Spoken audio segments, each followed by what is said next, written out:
This is Kentucky's Voice Radio, covering the latest state and local issues with Tom Fallbush, Bob Scott, and Jim Waters. All right, welcome to Kentuckiana's Voice, or Kentucky's Voice, and it should be Kentucky's Voice, so forgive us for the lower thirds. We're trying to work on our graphics here, and it should be Kentucky's Voice. But welcome to the show. This is the only program in Louisville and the state of Kentucky that deals with news and politics from a conservative perspective. And, of course, what's in the news this time of year? Of course, it's June, and so in current our current history, June represents Pride Month, right? We're in Pride Month, quote unquote, which is a month that's been set aside to celebrate all things LGBT plus, the alphabet people and the movement. And so what's interesting about that is this year it's sort of not so much. It suddenly disappeared off the radar in many ways. And so we're going to discuss that today, and we have a great guest today as well. And we're going to dive into all things LGBT, and also not just the cultural, not just the political that's going on with that, but also we're going to get down to some hard issues. What is the nature of same-sex attractions? Why do people have these sort of things? Is there hope for people that are struggling with these issues? Obviously the culture is sort of turning away from the cultural political movement, and there's a term called woke fatigue or LGBT fatigue that people have now. We're just tired of this being shoved down our throat, but outside, that's a great thing. It's a positive thing. I think our culture, in a healthy way, is rejecting this bad messaging. But beyond that, there are people's lives that are impacted by this, and there are people struggling with these issues. And it's not to say that us as conservatives, we should have compassion for people that are struggling with these issues. There's some real emotional, spiritual needs that folks have that are going through this stuff, and we don't want to just ignore that, even though we do have to fight back against the bad messaging and the cultural messages, and we have to protect our culture. We got to protect our kids. We got to protect people we love people we love from this stuff that's damaging. And so, so let's get into this. So I want to start off with a quick video just showing how this is impacting culture. And so I just lost this video. Let me get this back up real quick. But let me just show you what companies are doing here. Microsoft, no change. Xbox, no change. Disney, no change. Target, no change. Starbucks. Even Starbucks roached out on the gays? Of all the people that roach out on the gays, you're going to expect Starbucks to do it? Damn. Wow. Okay, let's see here. Bank of America, no change. Nothing. What about Blizzard? No change. What about World of Warcraft? Also no change. Google. Nothing. Actually nothing. Even the Google homepage. It might actually be over this year. Or not really over, but like the mass corporate support for it might be over. There we go. And I think that's exactly right. I think we're seeing that up to this year, you would see all the major corporations get behind this movement by selling products. So like Target, for example. Target would have a whole section on LGBT Pride Month, and they would sell things like swimsuits that had tucking features. So if you were a transgender person, you could hide your man parts in the swimsuit, and they would put this out front and center for the whole world to see. Not this year. You go into a Target right now, and Pride Month is basically celebrating America. It's red, white, and blue, and so Target and all these other companies, they've kind of pulled away from this whole dynamic. So I think people are tired of it, and people are like I said, there's a woke fatigue, and a lot of it has to do with the Trump administration. I'll show you this meme here that I'll pull this up real quick on the screen. A lot of people are saying Donald Trump killed Pride Month. And not that he personally did it, but just the Trump movement. The whole his election, just the sort of the cultural zeitgeist that he represents is ascendant, and I think companies are responding to that, and they're saying, hold on, we thought the mainstream was the LGBT movement and the woke movement. We thought that was it. But oddly enough, as we start promoting that, like Target, we've lost money since then. So something's odd there. And then secondly, now elections and policies starting to change away from that. So maybe that isn't the mainstream. Maybe we need to just back off of that. And tell you what, before we go into it, let me introduce our guests. We have Daniel Mingo, who's with Abba's Delight. And Abba's Delight is a ministry that ministers to folks that have same-sex attractions and sexual addictions and things like that. And Daniel, are you with us? There we go. Great. And pardon our audio. We have some audio issues today, so Daniel's on his phone, but you can still see his video here with us on Zoom. So. Daniel, welcome to the program, and so yeah, Pride Month has kind of disappeared, and so what are your thoughts on that and the? Well, Tom, thank you for having me today. It's a pleasure to be here. I think Pride Month in the culture has all but disappeared, particularly with the push from the corporations that have supported it in the past, but I also think we're going to see the LGBTQ community doubling down on their own efforts to promote Pride Month, even if the media and corporate America is not promoting it. It's as out there as it ever has been for the LGBTQ community. They are still as determined as ever to put it front and center, and as some have described, push it down our throats. That's exactly right. Yeah. And what's interesting is, I don't feel like this movement over the past decade. Well, it's really longer than that, but really the past decade is when it's really gained traction. Ever since the Obergefell decision, where gay marriage was legalized through the Supreme Court. Ever since then, the movement gained so much traction, and they saw some success, and I think they got puffed up with that success, and they.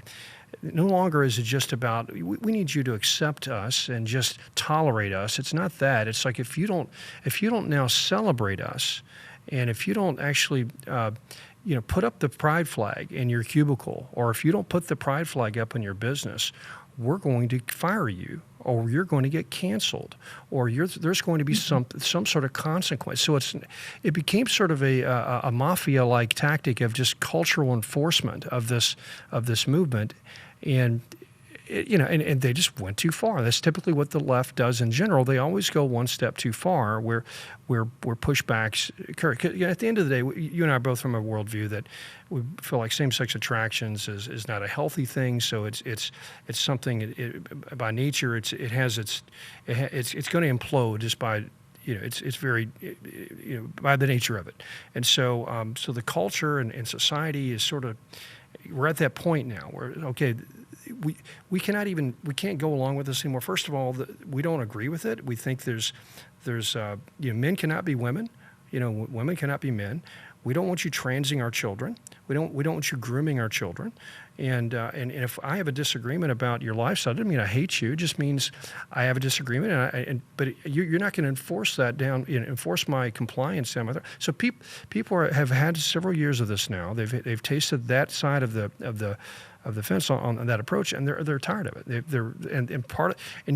One reason Donald Trump and the conservative movement, the conservative populist movement, is successful, is a reaction to that. I think it's very clear. So, don't you agree? I mean, what are your thoughts on just why people are feeling this way?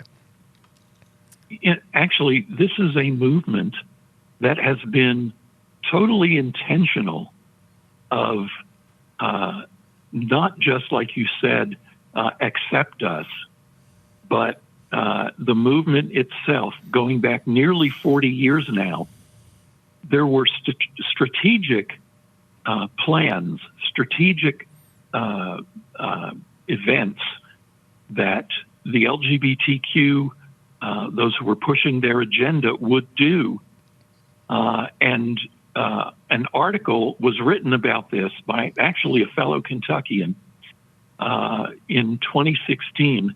His article is called "The Campaign to Overthrow Straight America." And it talks about this concerted effort by those pushing that LGBTQ agenda to normalize LGBTQ life in America so that you wouldn't only accept it, but everyone who opposed it would be shamed and silenced and canceled. That's exactly right. And the last holdout for them in this push has been Christians and the church overall. That's right. That's right. And we are seeing it now. And now we are seeing the pushback, as you've mentioned, because America is tired of it. That's right. But not a lot of people realize that it was a concerted effort. That's right. Yeah, it was there was an agenda very early on to make this happen, and in part of that agenda, we only have about a minute left in the segment, but part of this agenda, though people felt this pressure from all points of society, from media to academia to to government, we felt all these different inputs of, hey, get in line with this, support this. People really don't realize that was a top-down, almost artificially imposed agenda, and a lot of this has come to light here with the latest administration, where they've uncovered a lot of funding for these radical left groups, that really funding through these NGOs, non-government organizations, that were getting money from the government to basically promote these radical agendas.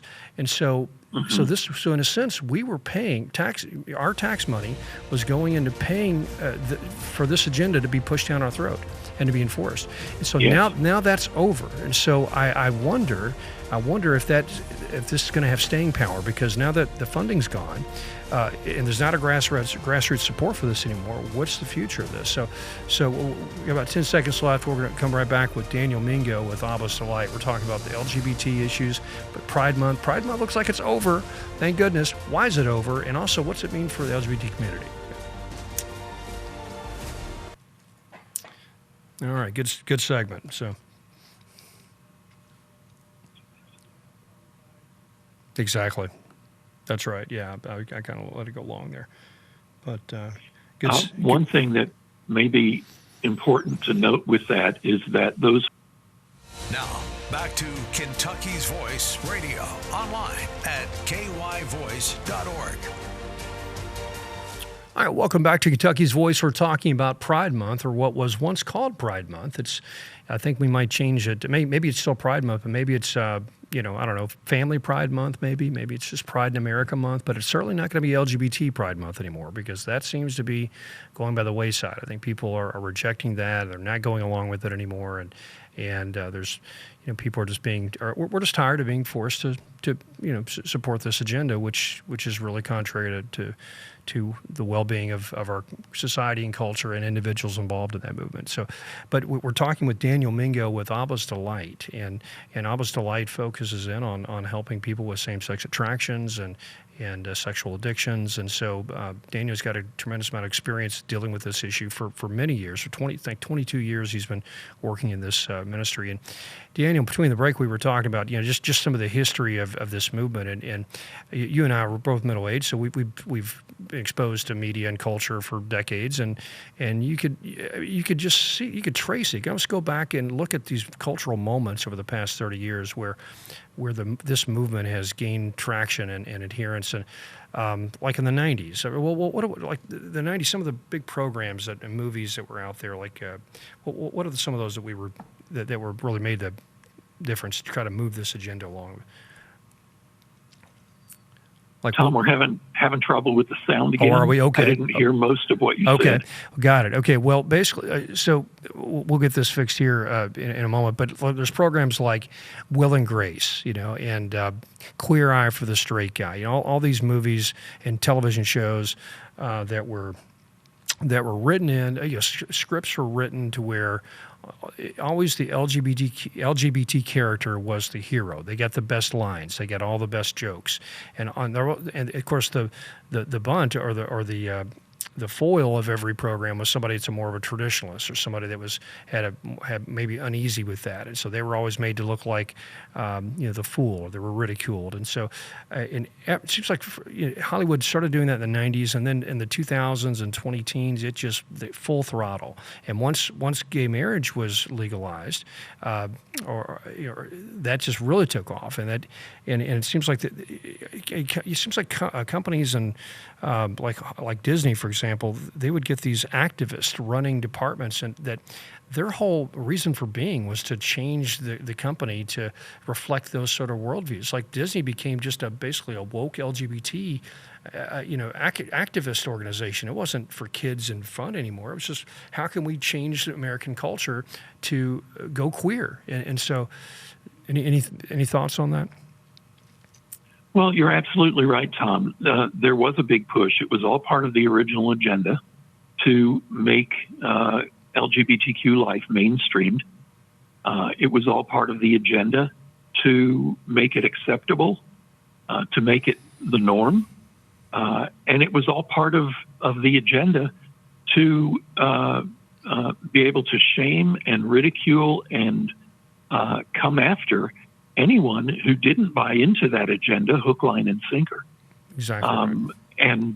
And while we may see a little bit of a back off from that, from the media and from Hollywood, I think we're still going to see the push from those who are within the LGBTQ community that still want their original vision pushed to the rest of America, as much as they are able to do that. The question is, will they have the enforcement power that they've had over the past few years, where if someone spoke out against this, you would have a coalescing of every power structure in our society to come down on you and cancel you. And I just wonder if that spell has been broken and people will now feel like they have this strength to resist. And what are your thoughts on that? Well, I think people will certainly be empowered by what we're seeing from this particular administration, and how President Trump has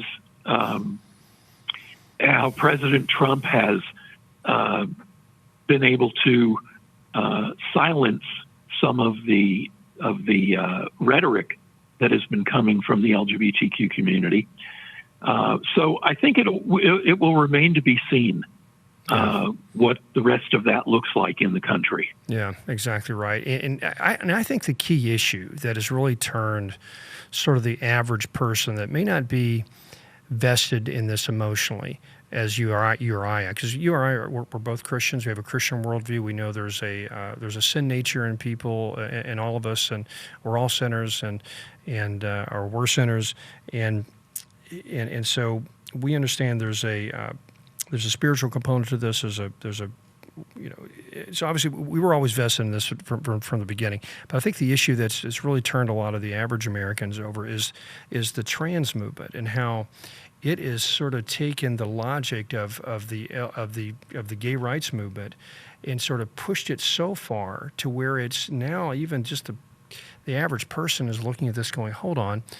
Now, it used to be, okay, we accepted gays. Now you want us to accept that men can go into women's bathrooms and men can play in women's sports, and I'm supposed to accept drag queens showing up in my kids' school and reading them story. This is, what is the agenda here? It seems like it's more than just let's teach people to accept, and it's all about civil rights. It seems to be it's pushed beyond that to almost like a grooming model, where we're trying to encourage people to explore this.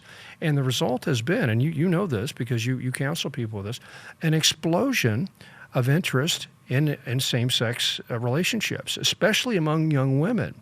There is a huge movement right now in young women of confusion and lesbianism and bisexuality, and that is well. Matter of fact, I've got a clip here. I want to show you. There's someone who's a famous gay pop star by the name of JoJo. It's JoJo Riley, I think is her name, and she was this gay pop star, and she would go to Pride events, and she was a young girl, and she came out as a lesbian and was celebrating Pride. Suddenly, she has started dating a man, and she's getting all this pushback on this, and so it shows you that, in a sense, that this is very suggestible in a lot of ways, and she's trying to defend her. I'm gonna play this clip. Listen to her trying to defend herself against the attack of her now dating a man. I'll be really honest. I see the lesbian community coming at me saying, like, how dare you, whatever. First of all, let's clarify a couple of different things here. Sexuality is fluid. Gender identity are fluid. You can be one thing today and one thing tomorrow. People saying to me that I have never been a lesbian is crazy. That is absolutely crazy. I fell in love with a female at age 17.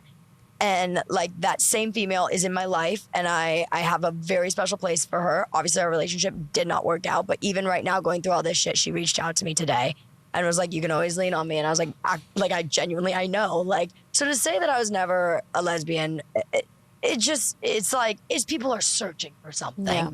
But also, why is it not okay to say that I feel more queer now? And I think I was very open. I think a lot of people just jumped and said, oh, she's not a lesbian because... And I think that's just crazy again on people. But people love a story, and I can't blame them. But it's funny. It's funny how that really ticked people off when the whole thing in the LGBTQIA community is like, sexuality is fluid. Like, God, when I came out as pansexual. Then I came out as lesbian. Then I was like, maybe I am pansexual. But then maybe I was like, nah, maybe I am a lesbian. Then I was like, maybe I'm bisexual. Then I was like, you know what? I think I'm just gay. Don't know what that means. Then I was like, nah, maybe I'm a lesbian. And now I'm like, ah. So she thinks she's just gay, Daniel, but she's now dating a man. So if that's her statement is a definition of confusion. And so this would not have, wouldn't be going on 20, 30 years ago if the culture wasn't pushing all this. And the proof's in the result. You can see studies after study of young women identifying like in the 20 to 30% range, being bisexual, where 10 or 15 years ago, maybe 1 or 2% at the most. So something's going on in the culture, well, we have 30 seconds left. I'm really anxious to get your thoughts on this because you deal with this every day. So we're dealing with Pride Month, LGBT issues. Is the pushback here? We think it is.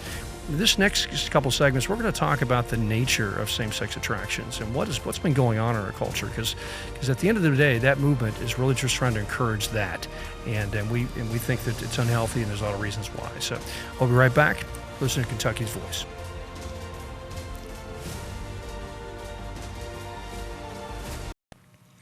Now, back to Kentucky's Voice Radio, online at kyvoice.org.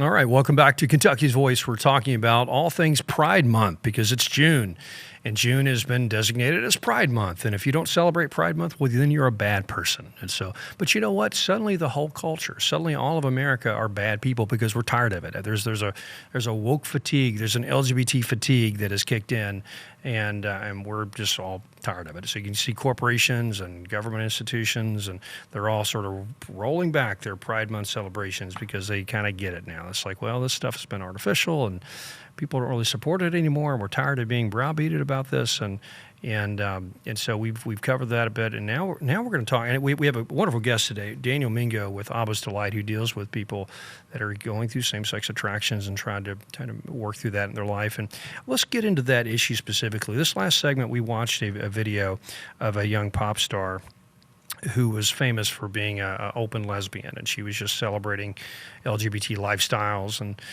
dancing erotically and just doing crazy stuff. Now suddenly she's dating a man, and she is all in love with this man, and she's getting all this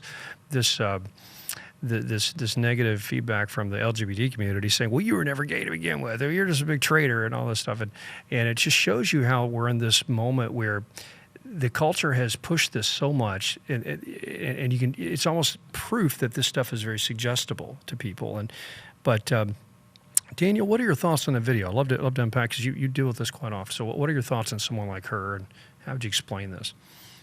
Well, I've got two thoughts, actually. The first one was when she was talking about how they were challenging her about not ever being gay. because she was gay for a while, and then she went through the pan phase, and then all these other phases she talked about, and then she decided she was going to start dating a man. They were telling her, well, you were never gay. Well, that's the same kind of thing that those of us who have left an LGBTQ life to follow Jesus have been told as well. You were never gay.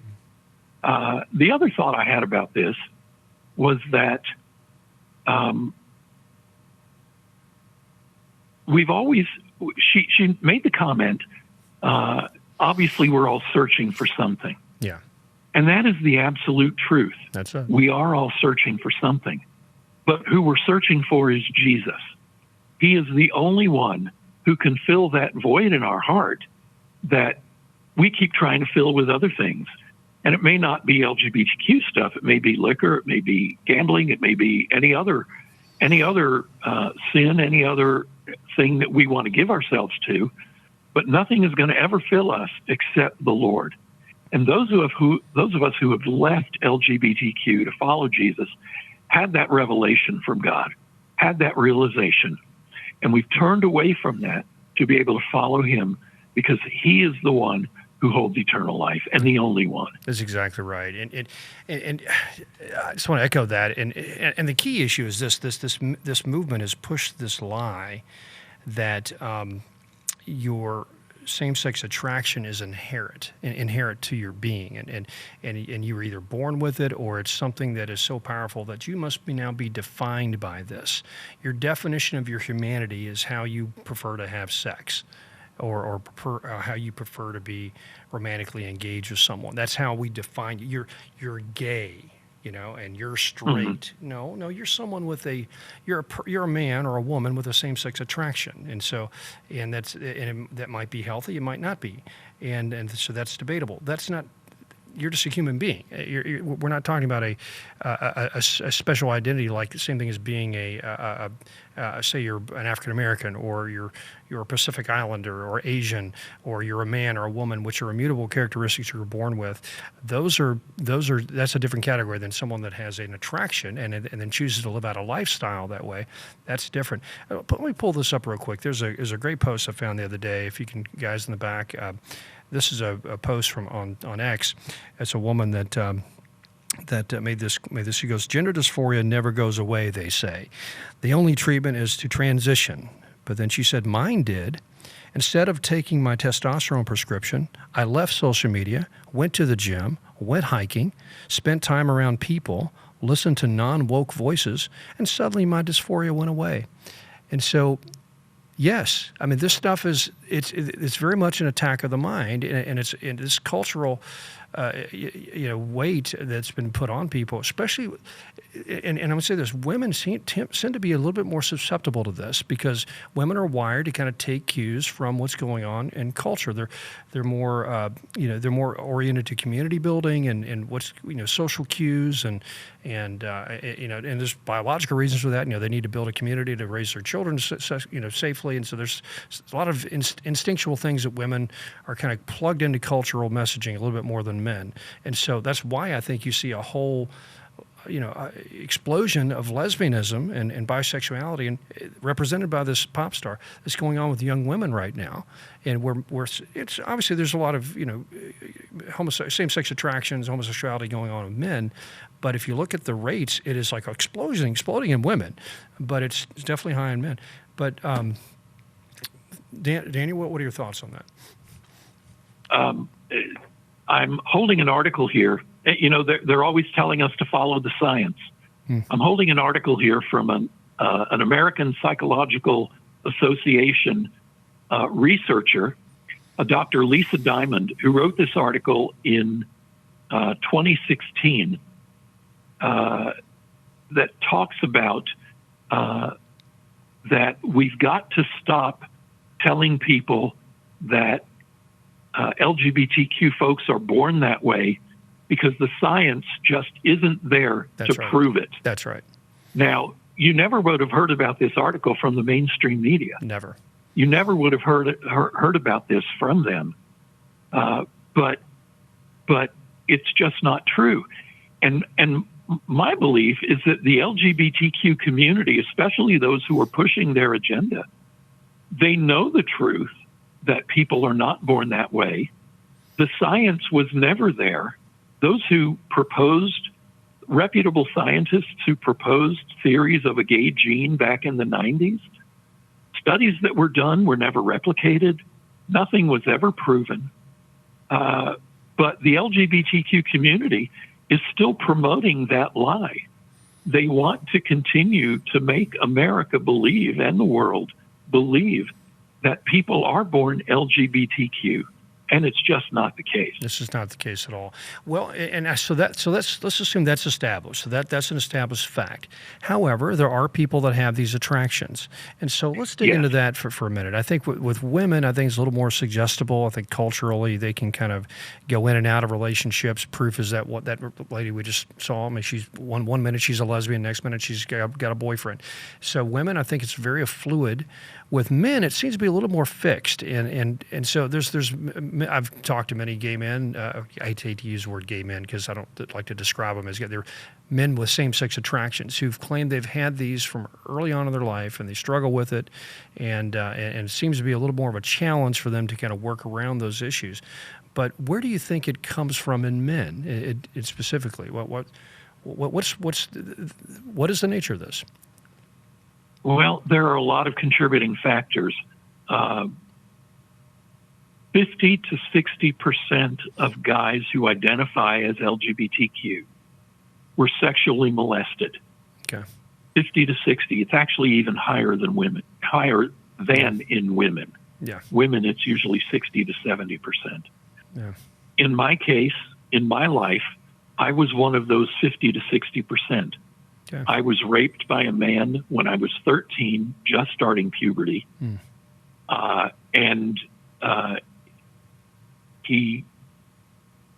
I was caught totally by surprise by it. And then I held the secret. I never told anyone about it until decades later. And you cannot imagine how the psychological impact of that kind of trauma, right, not just in my mind, but on my body, had in my life. Exactly right. And so for a good many of those people, those guys who have identified as LGBTQ, it does have to do with some kind of trauma. Mine was a physical and emotional trauma, but there are other kinds of trauma as well. There are types of relational trauma where the young boy has not connected well to his father, if there is a father in the picture. Yeah. So many guys in current decades, in recent decades, they don't even have a dad in the picture because of divorce or because of abandonment. Mm-hmm. That can be a contributing factor too. Yeah. And there are others that we could talk about, but I'd say those are the main two. Yeah. Sexual abuse and relational trauma. Relational trauma. I see that as a pattern. I've known some men with same-sex attractions. I have some in my own family, and who I love dearly, and there is a common theme there. There's a common thread of father issues and lack of a father, and father not being in the home, and even when it comes down to beyond just the attraction issue, just some of the behavioral instincts, and because for example, if you're just raised around a family of nothing but women, it's sort of the way you interact with life becomes a bit feminized, and so there's a lot of young men that can be somewhat feminized because they haven't been exposed to strong male role models, and so now they don't necessarily have to have same-sex attractions. They can just be a feminized man. I've seen that before in my life. The church sees a lot of that, especially in the worship teams. You got a lot of guys that are, is he? No, he's straight, but boy, he can sing real good. So there's a lot of that going on too. But so. You're right. I think childhood development is so not understood well enough in this, especially with this particular issue, and with men, like you said, trauma, abuse, and family and father, lack of father issues, lack of a loving father. We got about a minute left. Let's go back to women. So women have similar issues. It's often, some sort of can be abuse from a man, and then they just turn off to men. And so, yeah, for women, it can be abuse. I just noted their statistic. It can be sexual abuse in women, but for a good number of females who are now identifying as LGBTQ, I think it's somewhat of a social thing. Yeah. They want to be accepted. They want to fit in somewhere, and it has become kind of trendy. Yes. To be able to identify as LGBTQ because it's a place where they can find acceptance. It's a place where they can find love. It's a place where they can find things that they're not getting in their current life. And they figure this is a community that will reach out to me and accept me and hang on to me. That's right. Yeah, it's a very fashionable, basically a social contagion. We're going to talk about more of that next segment.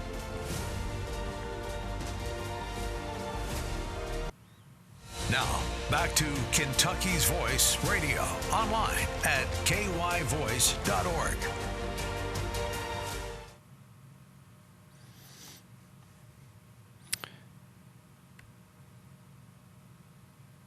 The United States cannot possibly reach its full potential unless our people feel supported to be themselves. Discrimination against our LGBTQ plus community is unacceptable. It holds us back, and in my Kentucky accent, it ain't right. There we go. Our governor, our wonderful governor, our Governor Mom Jeans, or as I sometimes call him, Governor Bashir, because he's doubled down on that issue so much, and he's done it in a way where he uses his faith very often to justify it. It's like, my faith tells me that I need to support this LGBT movement, and that's why I feel like you should trans your kids, because I'm such a faithful Christian and I care so much. I think it's right that I allow this movement to trans your kids. And it's really just it's sickening, and we need to just call it out for what it is.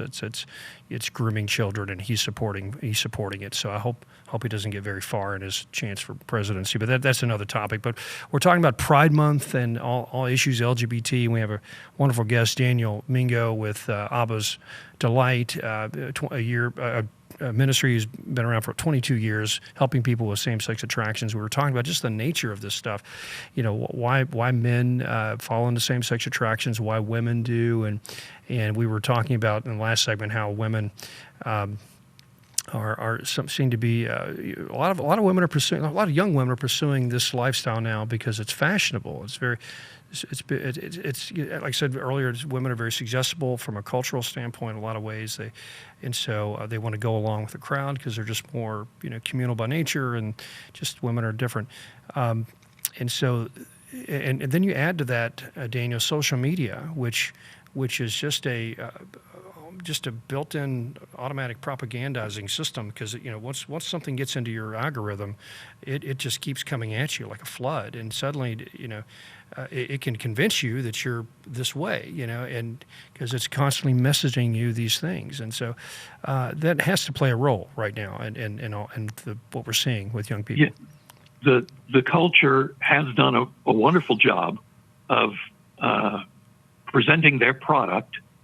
And social media is a part of that. It has picked up on that, and it's the kind of thing where they make it look so attractive. So anyone who is dissatisfied with their lives, and there's a lot of young people who are dissatisfied, they're disillusioned with life. Yeah. They just don't feel like they're welcomed and accepted right. in the part of the culture they want to be welcomed and accepted into. So they go looking for something else. And the LGBTQ community has done a really good job of making it look attractive. Yeah. And I think that's the reason why so many thousands and thousands of people are leaving LGBTQ to follow Jesus, because the reality never lived up to the hype. Yeah, that's right. And it falls short. That's well said. It just completely falls short. Yeah. Let's unpack that. I'd like to comment on that, though. Exactly. It's almost like first of all, teenage angst and just development into young adults is always just fraught filled with a lot of challenges, emotionally, spiritually. And you look at every generation, you always have this group of kids that can get involved in some sort of subculture that is counterculture, that is sometimes interesting and kind of creative, and sometimes it's kind of dark and twisted. I mean, look, 20, 30 years ago, you had the goth kids, or before that, you had the kid, the heavy metal kids that were into drugs, or before that, it was the hippies, and before that, it was the beatniks, or, there's always these little subcultures that develop to build a sort of quasi-community that's attractive to people that are going through this angst, and it's almost like it's like a pseudo religion. It's like, hey, come to this group of people that are very accepting, and we've got this new way of looking at life, and we're gonna challenge the mainstream, and all your problems are really because of this issue, and if you just now accept this new ideology and way of life, and you're gonna have this new happiness, and it's basically a pseudo religion, because we all are looking for something. We have this God-shaped hole in our life. God created us to have a connection with Him. We don't have that connection with Him. We don't have Him in our lives. We're always searching for something. So very often these movements, right now the LGBT movement is kind of trying to fill that hole. And I'm sure you see that as not filling that hole. Exactly. Yeah. And there's actually a revival going on in the LGBTQ community. It's been going on for the last several years. There's an organization called Rainbow Revival Freedom March. I've been a part of this organization since it started. I've had an opportunity to share my testimony at some of their Freedom March events.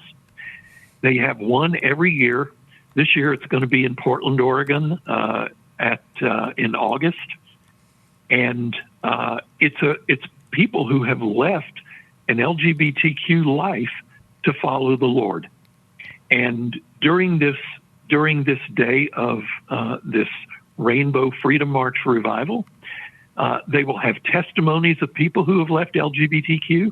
They will have worship. They will have prayer. They will have people getting baptized. And this has been going on now since 2018. And again, something you won't hear through the mainstream media. But this is a wonderful organization that I've been a part of. And there are people who are coming to the Lord every day. They are realizing Jesus is better. Jesus is better than LGBTQ. Jesus is better than having a same-sex relationship. Jesus is better than trying to change who God created me to be. And again, it all falls short in comparison to what Jesus offers in His gift of salvation to us, in His gift of eternal life, in His gift of the abundant life that He promises us. Does this mean all of our problems are going to go away? Does this mean all of our unwanted attractions are going to go away? No, it doesn't necessarily mean that at all. But it means that we have the power of God operating in our lives to be able to separate us from what the devil wants us to give ourselves to. That's right. That's right.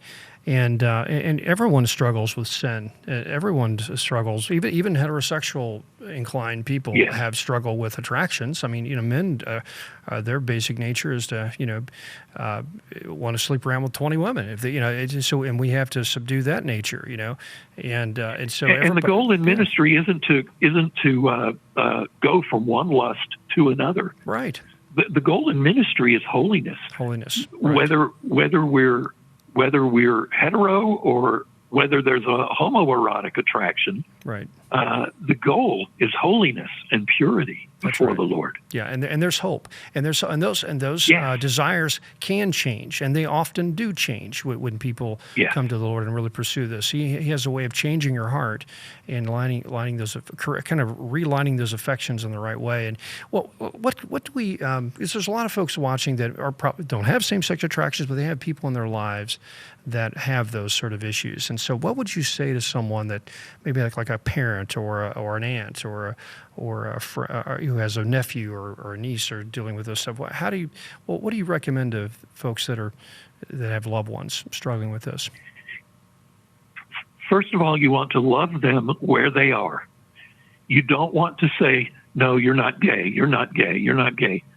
This person that they're talking to has obviously lived with this condition in their lives and are just now coming around to tell people about it. They've been living with it for years, most likely. So to tell someone in that situation, no, that's not true, you're negating their feelings, you're negating the things that they think, even if it's lies that they're believing, and most likely is, you can't come at them negating.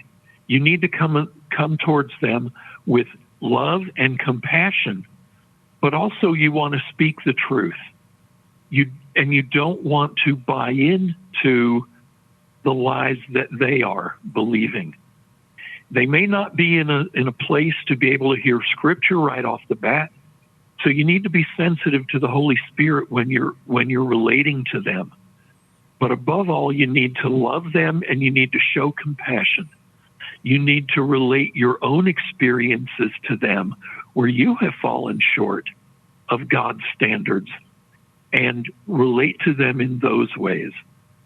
Another way that they can help is that Abba's Delight Ministry has had for about 12 years a family and friends support group who have loved ones who are gay identified or in the LGBTQ community.